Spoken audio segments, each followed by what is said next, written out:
পৃথিবীর এমন কিছু দেশ আছে জানেন আপনারা, এই দেশগুলোতে একটা মসজিদও নাই। এমন কিছু দেশ যেই দেশগুলোতে কোনো মসজিদই নাই, অথচ এই দেশগুলোতে অনেক মুসলমান যাওয়ার জন্য পাগল হয়ে যায়। এমন কোনো দেশ যদি থাকে যেখানে আমার আল্লাহকে ডাকা রাষ্ট্রীয়ভাবে নিষিদ্ধ হয়, যেখানে কোরআন ঘরে রাখা রাষ্ট্রীয়ভাবে নিষিদ্ধ হয়, যেখানে মসজিদ নির্মাণ করা রাষ্ট্রীয়ভাবে নিষিদ্ধ হয়, এই দেশগুলোতে আমি মুসলমানদেরকে বলবো, আপনারা যদি যান দাওয়াতি কাজ করার জন্য যেতে পারেন, কিন্তু ঘোরার জন্য বা খুব আকর্ষিত হয়ে সে দেশগুলোতে যাওয়া বা সেখানে সেটেল হওয়া, সেখানকার গ্রিন কার্ড নেওয়া বা পাসপোর্ট নেওয়া, এটা আসলে উচিত না।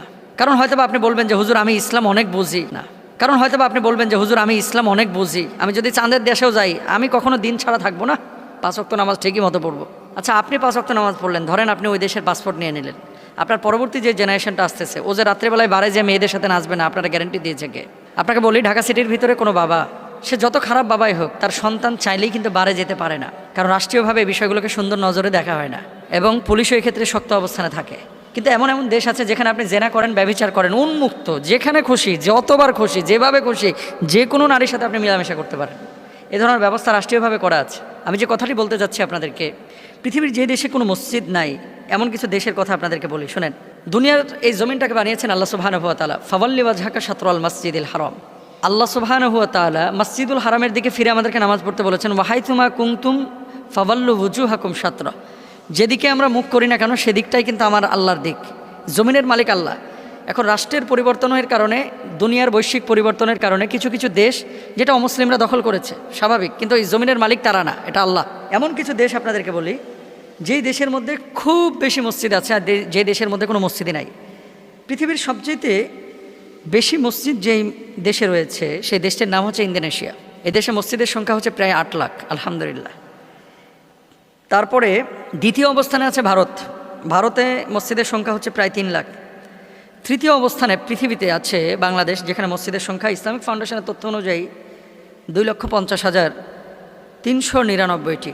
এমন কিছু দেশ আছে যেগুলোতে কোনো মসজিদ নাই। 1 নম্বরে এশিয়ার যে দেশটি, সে দেশটি হচ্ছে ভুটান।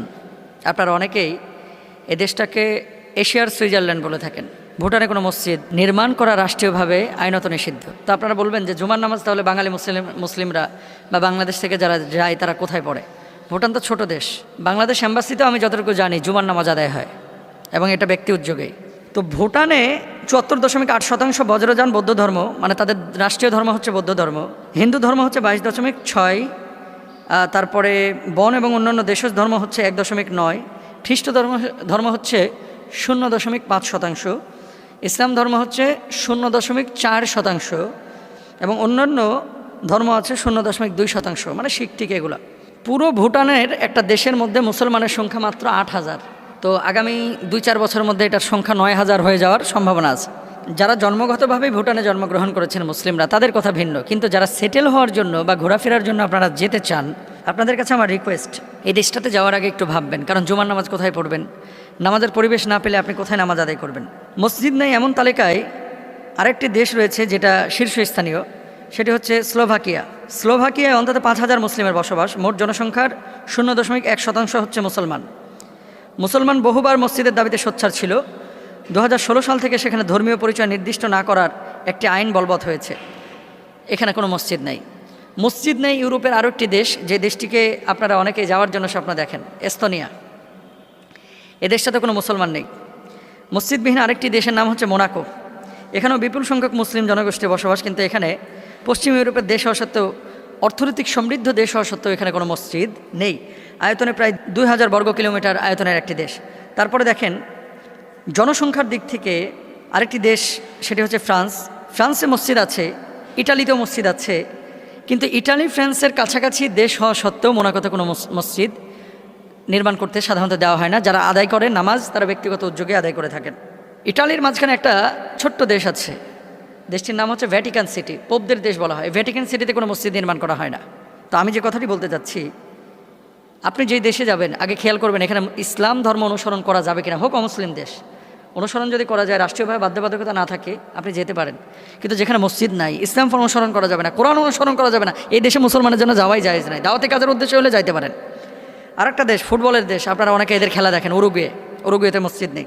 তারপরে আপনার উরুগুয়েতে মসজিদ যদিও নেই, কিন্তু মুসলমান যেহেতু 900 থেকে 1,000 ইসলাম ধর্মাবলম্বী বসবাস করে, দেশটিতে মসজিদ না থাকা সত্ত্বেও 3টা ইসলামিক সেন্টার আছে। এগুলো হচ্ছে মুসাল্লা আল হাজিমি, ইজিপশিয়ান কালচারাল ইসলামিক সেন্টার এবং ইসলামিক সেন্টার উরুগুয়ে। এইগুলোতে ব্যক্তিগত উদ্যোগে নামাজ আদায় করা হয়। এখন রাষ্ট্রীয়ভাবে যদি মসজিদ নির্মাণ করতে দেওয়া না হয়, সেই দেশগুলোতে আপনারা দাওয়াতি কাজ ছাড়া শুধুমাত্র সেটেল হওয়ার জন্য যাবেন না। এতে করে নিজে ভালো থাকতে পারলেও হয়তো বা পরবর্তী জেনারেশনটা ইহুদি খ্রিস্টানদের মতো হয়ে যাবে। এবং আমেরিকা থেকে প্রচুর মানুষ আমাদের কাছে নক করে, ইউরোপ থেকে প্রচুর মানুষ আমাদের কাছে নক করে যে হুজুর, রঙিন স্বপ্ন নিয়ে ইউরোপ বা পশ্চিমা বিশ্বের পাসপোর্টের জন্য এসেছিলাম, পাসপোর্ট পেয়েছি কিন্তু ঈমান হারিয়েছি। সন্তান নামাজ পড়ে না, মেয়েগুলো কথা শোনে না, নিজের 2 মেয়ে রাত্রে বারে যায় মদ পান করে ঘরে ফিরে সেই মা ফোন দিয়ে কান্না করেছে। এমন ঘটনা পশ্চিমা বিশ্ব থেকে ঘটেছে, আমাদের কাছে ফোন এসেছে। তো এই জিনিসগুলো আমরা খেয়াল করবো। আল্লাহ তাআলা আমাদেরকে বোঝার তৌফিক দান করুন। মোহতারাম, ছেলেরা মেয়েদেরকে প্রাইভেট পড়াতে পারবে কিনা, বিশেষ করে ইন্টারমিডিয়েট, তারপরে এসএসসি, দাখিল, এইচএসসি, অনেক ছেলে শিক্ষক আছে মেয়েদেরকে প্রাইভেট পড়ান এবং বাড়িতে গিয়েও পড়ান, বাইরেও পড়ান। এটা জায়েজ আছে কিনা? ধরেন এমন একটা জায়গায় আপনি পড়াচ্ছেন যেখানে পর্দা আছে, আপনার ভয়েস শুনতে পাচ্ছে কে? মেয়েটা। এবং মেয়েটার ভয়েসও আপনি শুনতে পাচ্ছেন যখন সে প্রশ্ন করছে। মেয়ের ভয়েস শোনাটা আপনার জন্য জরুরি না। এরকম যদি পর্দার ব্যবস্থা থাকে আপনি পড়াইতে পারবেন। কিন্তু এমনটা যদি হয় যেখানে মাখা মাখা অবস্থা, ছেলে পড়াইতে গিয়েছে, মেয়ের মা বাড়িতে নাই, ছেলে বাড়িতে পড়াইতে ঢুকলো, মেয়ে অঙ্ক, ফিজিক্স, কেমিস্ট্রি, বায়োলজি যাই আছে না কেন সব সাবজেক্টগুলো একে একে পড়তেছে, যেখানে ঘরের মধ্যে মাহারাম কেউ নাই, আপনার জন্য হারাম। ইসলাম এগুলো অনুমোদন করে না।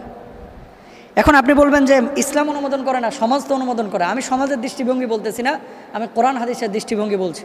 আল্লাহর হাবিব সাল্লাল্লাহু আলাইহি ওয়াসাল্লাম কী বলছেন খেয়াল করেন। নির্জনে যখন একজন নারী এবং পুরুষ একত্রিত হবে, তৃতীয় পক্ষ হিসেবে সেখানে শয়তান নিয়োগ পেয়ে যাবে, ওয়াসওয়াসা দেবে। অস্বীকার করতে পারবেন? বাংলাদেশে লক্ষ লক্ষ ঘটনা এরকম ঘটেছে। টিউশনি করতে গিয়ে মেয়ের মায়ের সঙ্গে টিচারের সম্পর্ক হয়ে মেয়ের মা ভেঙে গেছে মেয়ের আগেই। এরকম ঘটনাও কিন্তু ঘটছে। এমনও ঘটনা ঘটছে মেয়ের মা ঠিকই আছে, মেয়ে টিউশনি মাস্টারের সাথে প্রেম করে চলে গেছে, এরকম ঘটনা ঘটেছে। হ্যাঁ, এরকম যদি শিক্ষক হয়, যেই শিক্ষকটা বৃদ্ধ, যেই শিক্ষকটা বয়সে একটা ভারত চলে এসেছে, যার কাছ থেকে কোনো ফিতনার আশঙ্কা নেই, এরকম শিক্ষকের কাছে আপনি যদি পড়েন কোনো সমস্যা নেই। এখন আসেন বিশ্ববিদ্যালয়গুলোতে যেহেতু একা থাকে না, অনেক স্টুডেন্ট থাকে এবং ছেলেরাও থাকে মেয়েরাও থাকে, সেক্ষেত্রে কিন্তু সরাসরি তাকে প্রপোজ করা বা সরাসরি ওয়াসওয়াসাটা তার ভিতরে আসাটা কঠিন। এই জন্য আমরা বলি যে মেয়েদেরকে পড়াবে মেয়েরা, ছেলেদেরকে পড়াবে ছেলেরা।